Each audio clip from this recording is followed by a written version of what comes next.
want to thank our brother, Dr. Alada, who has always been promoting journalism.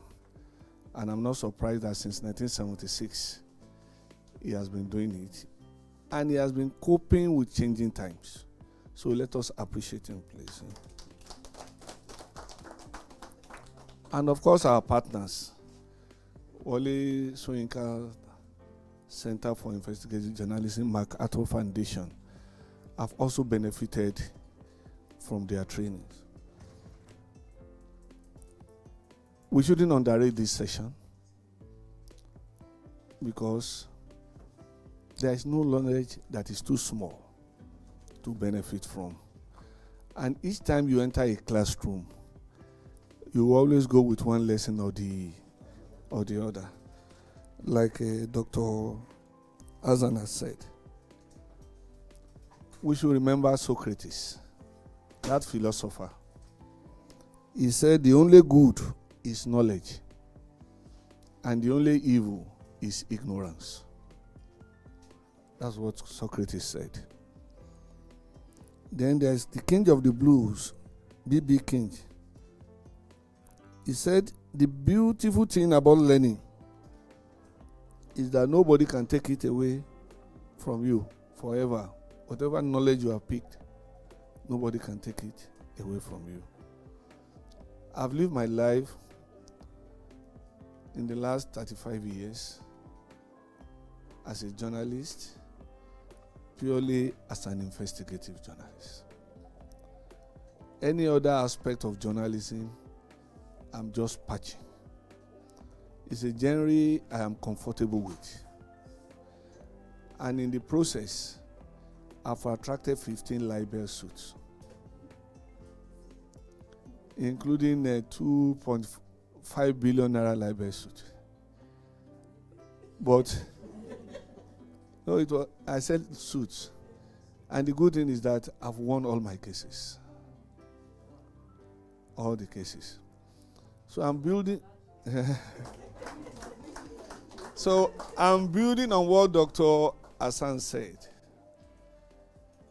Stay on course on the truth, and it must be in the public interest. To be an investigative reporter, investigative journalist, investigative editor, you must first of all have the attributes of a good reporter. And what are the attributes of a good reporter? You must be well informed. You must have nose for news. Curiosity, alertness, and impartiality. You must be good in intelligence, and you must be courageous. Once you don't have courage as a journalist, don't even try to be a reporter, not to talk of being an investigative journalist. Of course, language expertise. Sometimes we run into trouble because we don't even know how to present it. You must be able to handle media equipment. We all agree now, we all have this. Our equipment are increasing on a daily basis. This is multi-purpose. You can do many things with it. Faithfulness and neutrality, they are very, very important. The knowledge of structure and presentation, ability to research and add perspective. And you have to be distinct with exclusive stories. You have to be what? Stories. Let's know. What do we call exclusive story? Different terms. Dr. Hassan has used different terms. You can describe it as scoop. You can call it the unusual news, unusual report, uncommon report. Or you call it forerunner news, exceptional news, or an item of news that you beat others to. Nobody can have it except you. In 1999, we returned to democracy. we've been under the military. And for the first time in the history of Nigeria, we had a very, very young Speaker of the House of Representatives, Salisu Buhari. This young man was privileged to attend King's College in Lagos. And suddenly, he became the Speaker of the House of Representatives. And we started reading about how he studied abroad, obtained degrees from Toronto, a university abroad. And his colleagues, who are his classmates, they were wondering, when did we finish secondary school that Salisu has obtained a degree from the University of Toronto? It became an issue. They started arguing. There was no way Salisu would have earned a degree within a short time. When his mates were still struggling, they were in ABU, University of Lagos, at different universities, they have not even obtained their degrees. It became an issue. The media dug into it, and before you know it, it was actually, he obtained Oluwole's certificate. The degree he didn't have, he pleaded it. He wouldn't have run into trouble, because for you to occupy any office in Nigeria, what is required is your ability to be able to read and write. We have had politicians who have become governors in Nigeria who did not go beyond primary school. Aminu Bello Masari became the speaker. The only qualification he had, or is still having now, is primary school leaving certificate. After that, he became a staff of Water Research Institute in Kaduna. And because as a good plumber, he was good. He was sent for training in the UK. And of course, he came back with a certificate from the UK. And that's what he has been pleading. They even study in the UK. Just like it's now the norm to qualify for any job in Nigeria. If you go for a certificate for course in Harvard, you will say you attended Harvard University. So, I'm just giving you an example of that. Shortly after that, there was another big story. The then president of the Senate had an issue. And for the first time in Nigeria, through an investigative story, we got to know that you can be Evan Ewerem or Evans Ewerem. There were two Evans. Evans Ewerem went to school, got a certificate. Evan Ewerem did not study what he assumed he studied. He was probably using the certificate of Evans. The scandal also broke out on that. I'm just telling you how impactful, the depth and the joy of investigative journalism. Ẹ̀kọ́ ní ìpìlẹ̀ ìdàgbàsókè gbogbo àwùjọ. Ipò wo ni àwọn alákòóso FCT gbé ètò ẹ̀kọ́ sí gan? Èló ni owó tí wọ́n yà sọ́tọ̀ fún nínú ètò ìṣúná? Báwo ni wọ́n ṣe ná owó tí wọ́n yà sọ́tọ̀ fún? Kí ni ìgbéléwọ̀n àwọn akẹ́kọ̀ọ́, olùkọ́ni àti àwọn akẹ́kọ̀ọ́ gboyè tí àwọn ilé ẹ̀kọ́ gíga wa ń pèsè gan? Fún àwọn ìdáhùn lóríṣiríṣi, darapọ̀ mọ́ wa lórí ètò Leaves and Worms, ètò akọ́nilọ́gbọ́n àti ìlanilọ́yẹ tí yóò máa wáyé sí ojú ìwòran yín ní ọ̀sẹ̀ọ̀sẹ̀ lórí ẹ̀rọ móhùnmáwòrán AD4 TV Radio Wọlé Ṣóyínká Center for Investigative Journalism pẹ̀lú àtìlẹ́yìn MacArthur Foundation ló ṣe onígbọ̀wọ́ rẹ̀. Ẹ má pàdánù rẹ̀ o. Mostly in exclusive story, a reporter sniffs. A reporter digs, trails, pursues, unearths, unveils, exposes, and so on. That's what you do. And that is why reporters mostly, we accuse them of having 6 senses. The 6th sense is their skill. If a reporter is having drinks with some people, and some people are far off, he will focus on the drinks, and at the same time will be attentive to eavesdrop on what other men are discussing. So please, you must always have this in mind, that your job is to unveil, to unearth what somebody is trying to hide, or to bring to the notice of the society what is wrong. Many things are wrong in the society that we're not aware of. In the last few days now, Abuja is turning into beggar colonies. Everywhere you see colonies of beggars. Where have they coming from? And that's the beginning of security challenge in any society. We are keeping quiet. We are serving as onlooker.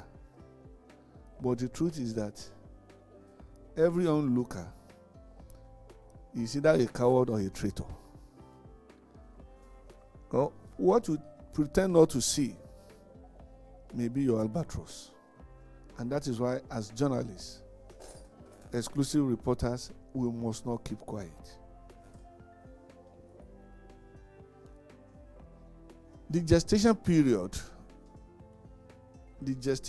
of any exclusive story is not fixed, because it is fluid. You can get an exclusive story today,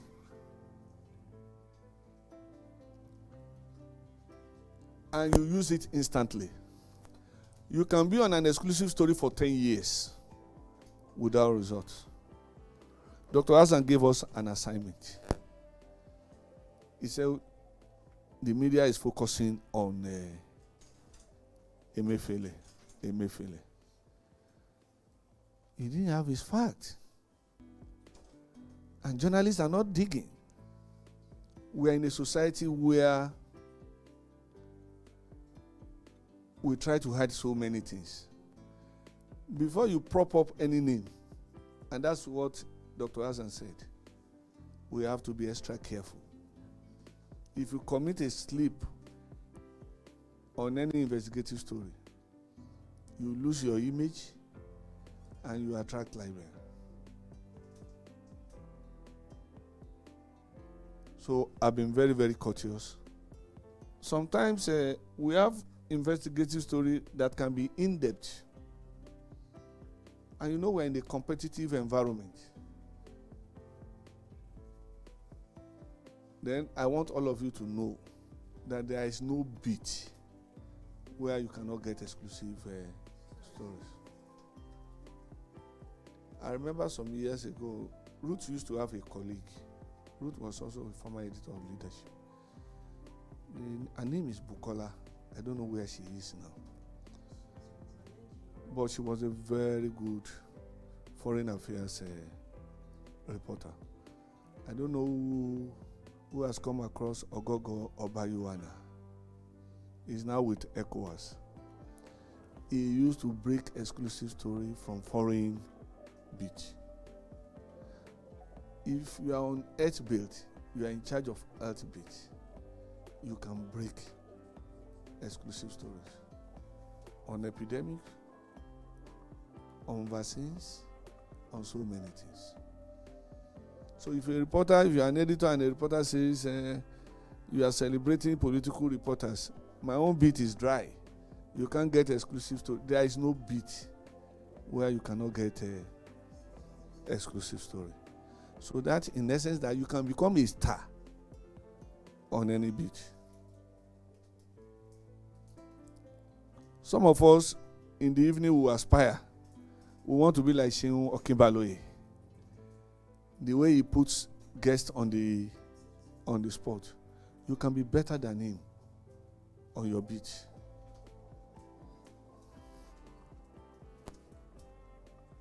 So you can see some of like Daily Trust. Ex-governors moved to replace Ayu. These are some samples of exclusive stories. These are quick win exclusive stories. Ex-governors moved to replace Ayu as Atiku meets allies in Abuja. The exclusive aspect is that finally the party has decided to replace Ayu. But you can dig further on this story. Ministerial nominees rush to beat documentation deadline. These are some of the quick win exclusive stories. You see, cash transfer program.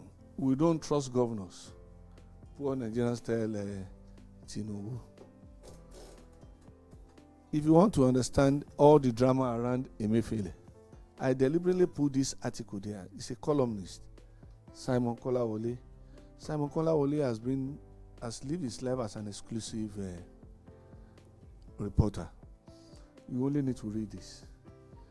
And matters arising from Tinubu's partial ministerial list. It may look like an article, but a lot of exclusive issues, exclusive dust was raised in this. ICPC uncovers 257 voting projects worth 20 billion. How governors wasted 374 billion on unviable airport projects. Go ahead. Sources of exclusive story. The sources are many. We have formal sources. We have informal sources. She works in Federal Ministry of Information and Culture. If there's a memo to all the staff of Federal Ministry of Information and Culture that henceforth, whether on WhatsApp, Facebook, Instagram, no staff must comment against the present administration. She cannot write it, but please build friendship here. Link it to your friend. Make the circular available. Is that not a formal source? And that will be very, very, it's going to be authentic because you have a copy of it. We have informal sources.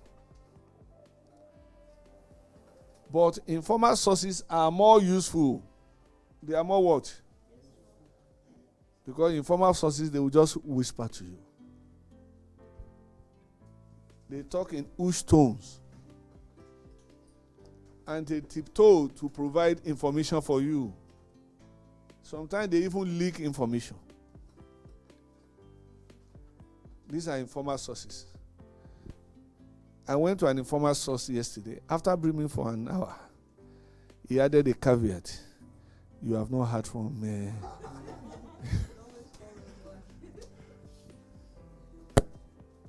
So the sources are...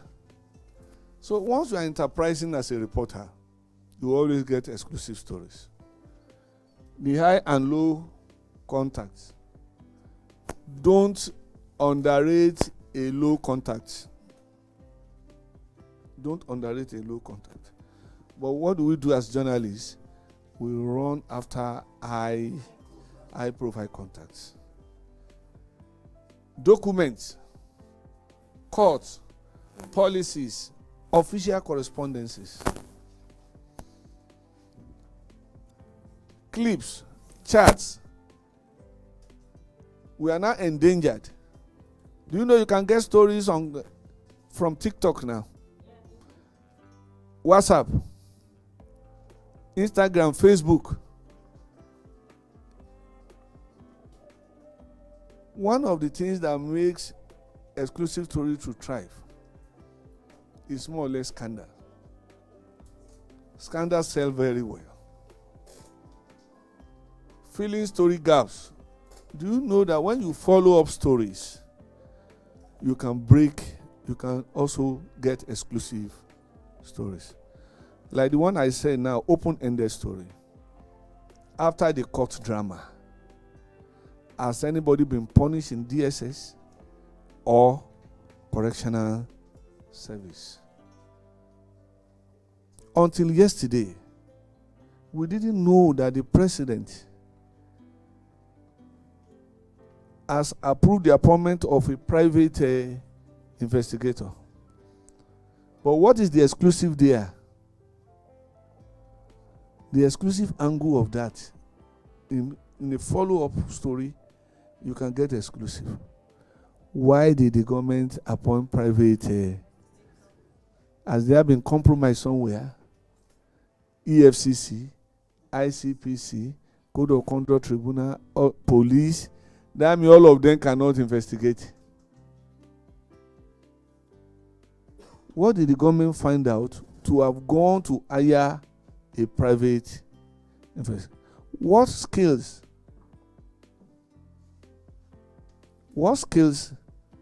does this man have that all our anti-corruption agencies that they don't have? So, exclusive story can still come from a follow-up story. What you need to get exclusive stories: strong ethics. If you are not strong in ethics, you can compromise exclusive story. And I think Dr. Azan said this. You need strong ethics. You may be pursuing some story that they are tempting.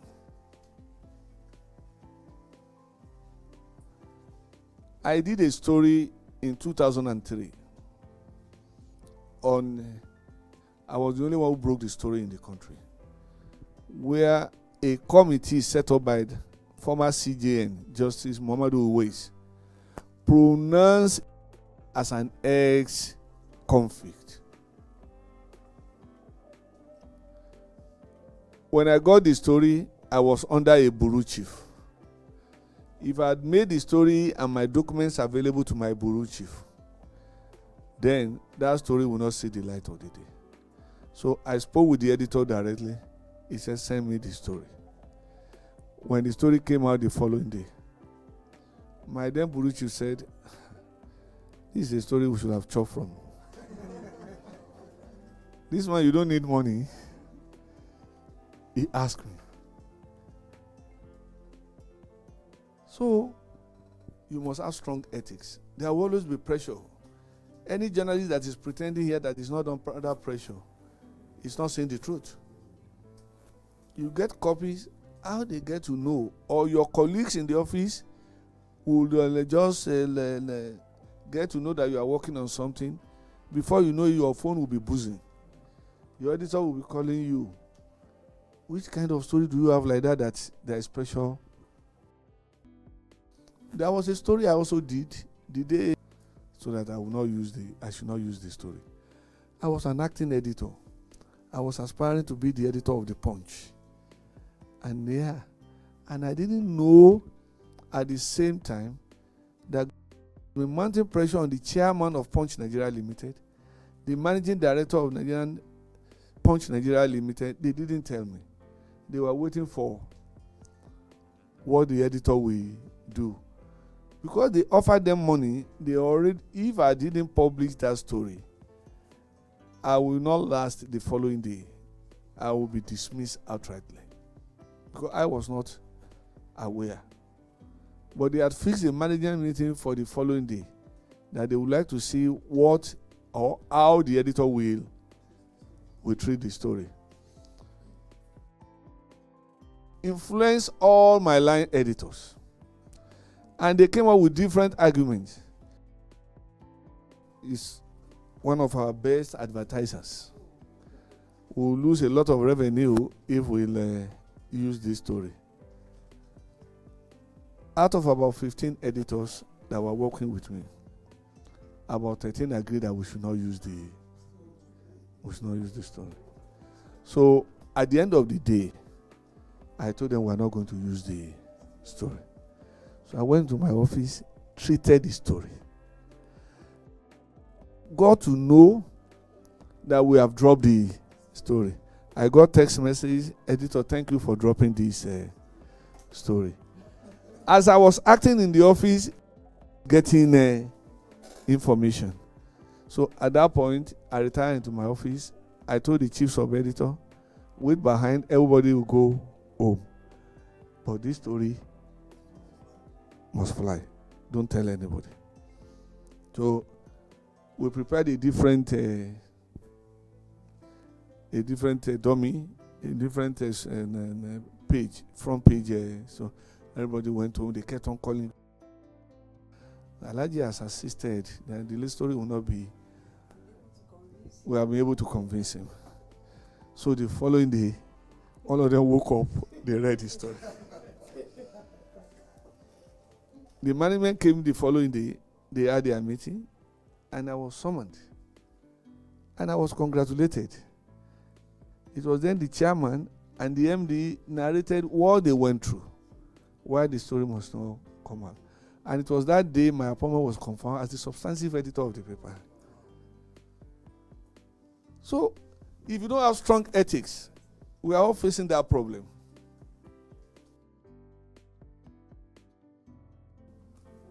Courage and discipline to protect sources for life.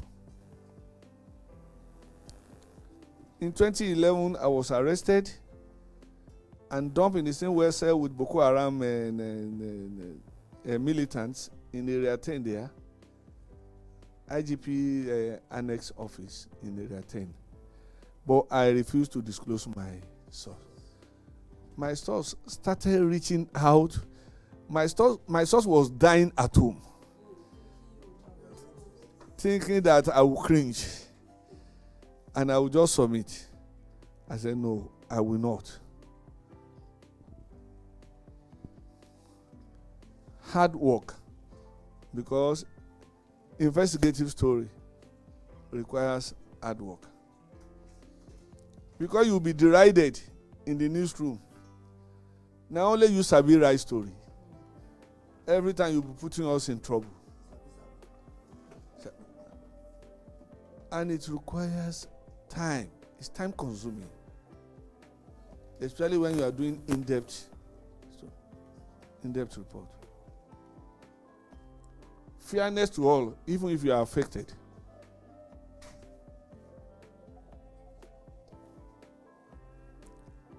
As a Muslim, I was Punch state editor in Kwara State.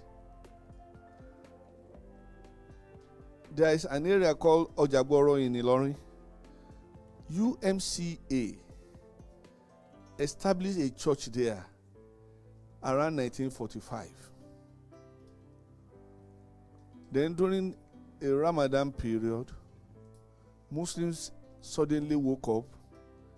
They said a church service was going on when they were having their night prayers. As a result, that church must be demolished. I did my best. I ran into trouble with the then governor of Kwara State. And they were asking, how can a Muslim be defending the Christians? And I told those people, some of you are young elements. This church predated your birth, predated the birth of your fathers. Why must they demolish? I fought for the truth, and until the Christians got justice, that church was not demolished eventually. But I was on it. So please, if you are affected, you must also always defend it. So you can see corporate governance worsens as company with old financials.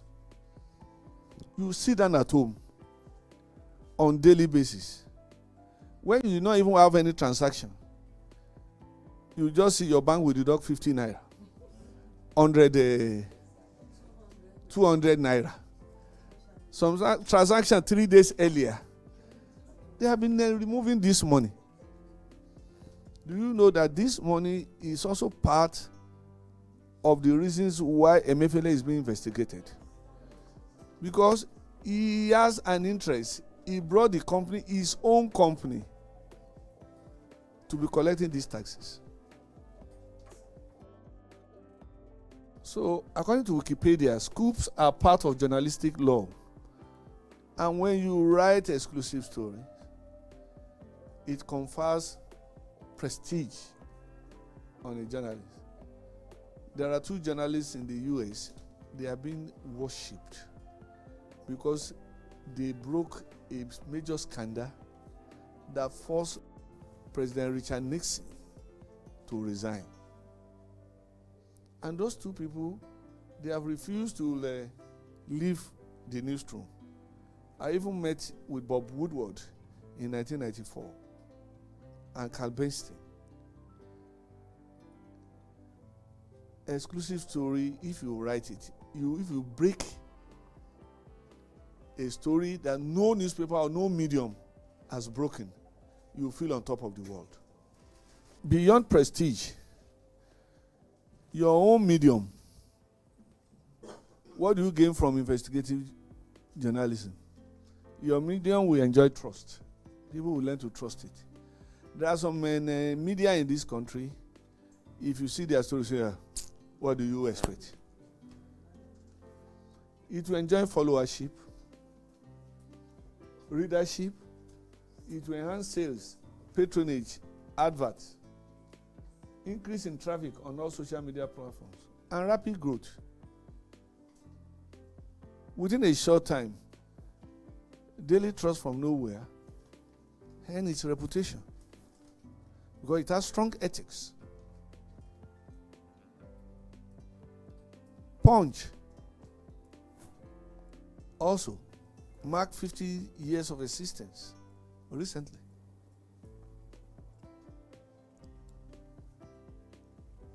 An exclusive story hurts the rich and the poor. All over the world, there is no city in the world that has ghettos like Abuja. Modern cities. Too many ghettos. If you do that story now, Abuja, the president will appoint another El-Rufai for demolition. That will hurt the poor, but it will guarantee peace and security and good health. Then the city will be more livelier and be more secure to live in. But if you get a story wrong, it can lead to loss of confidence from your editor and your audience. Then libel. Clamp down or shut down of your news station. Using the exclusive story to expose or fight corruption. How do we do it?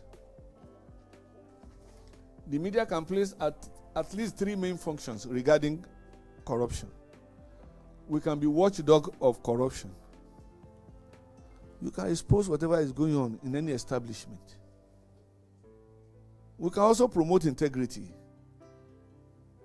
The watchdog function is founded on an understanding of the media as the 4th pillar of democracy within a system of checks and balances, with the purpose to monitor and observe the behavior of public officials in the legislature, executive, and the judiciary. So we should monitor government performance through investigating exposure of particular transgressions. When people do wrong, let us know. Let's look at story ideas that we can work on. How outages affect teaching hospitals and medical centers. Whether we work for television stations, we work for newspaper, print or electronic, go to hospitals. Many things are happening. that you can report. What do? Pretend to be a patient. You want to see a doctor. Go to National Hospital. A cancer machine will be serving 200 or 300, and they have to be on queue. Some they will give them 6 months, 3 months, 4 months. Inadequate cancer treatment centers in Nigeria. Along the airport, a first lady in this country raised funds to build cancer center. Go and visit the cancer center. The Stella Obasanjo of blessed memory built child care trust center in Buhari. Is overgrown by grasses. Reptiles are occupying. Go there. These that are then been executing projects, failed projects, expose them. Nigeria's blood bank. Do we have enough blood banks? The harrowing experience of patients who need blood transfusion. Geriatrics. All of us one day, whether we like it or not, will go old. Is Nigeria catching up with the rest of the world? Do we have old people's home in Abuja? Do we have where you put them? It's private. Old people's home. When they are even struggling to collect their pensions. They said, hence for doing the COVID-19, that we have the capacity to produce the vaccines.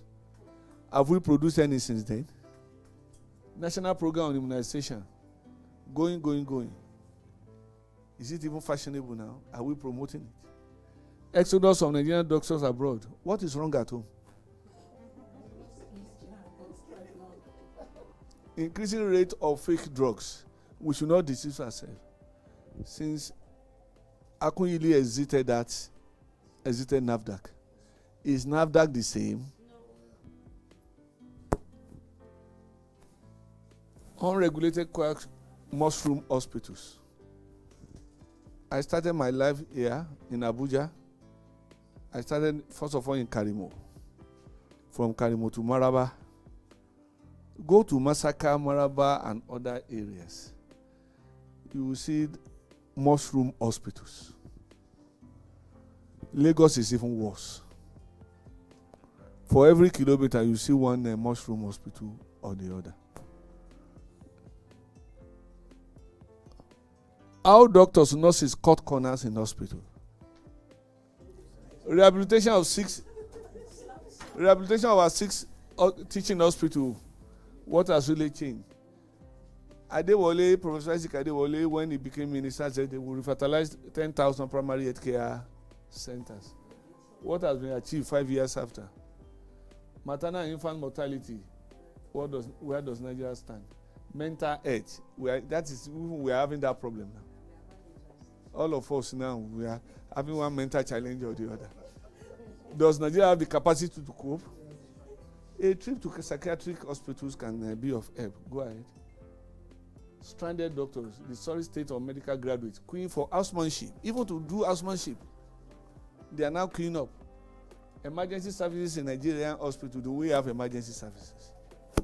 Implications of overstretched cemeteries in Nigeria. Abuja cemeteries are they are getting filled up. Even in Abuja here. Dying without honors in Nigeria. How unkempt cemeteries serve as havens for ritual perpetrators. Nigeria abide to COVID-19 protocols. We have forgotten everything about COVID-19. States and lip service to healthcare. Shortage of pharmacists and laboratory technologies in hospitals. Beyond the National Eye Center in Kaduna. The list is inexhaustive. Final words. As reporters, regard your job as that of a crusader. If you are an investigative journalist, you are more or less like a crusader. Because you must do your best to make Nigeria healthier and better. Damn the consequences to write the truth. Be fair and just to all and the system. I also hope one of you will be the first to visit Sambisa Forest. Who is ready to go to Sambisa Forest? Can we just pick 2 or 3 women that will go to Sambisa for it? I think what a man can do, a woman can do better.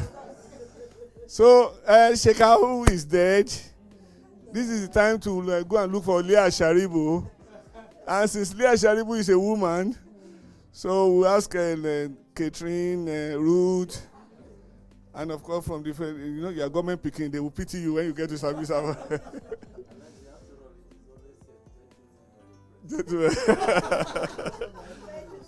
So, I want to appeal to us, let us do our best.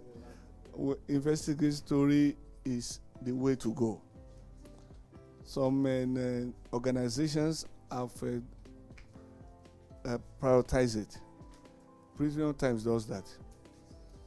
No matter how bad it is, I do not subscribe to the jungle journalism of Sahara reporters, but you could see, when you look at the frequency, most of the time, 70% of the stories, or let's say 60% of the stories in Sahara reporters are exclusive, and they are from informal sources, and most of the time, they turn out to be true. You even see traditional media trying to catch up with it.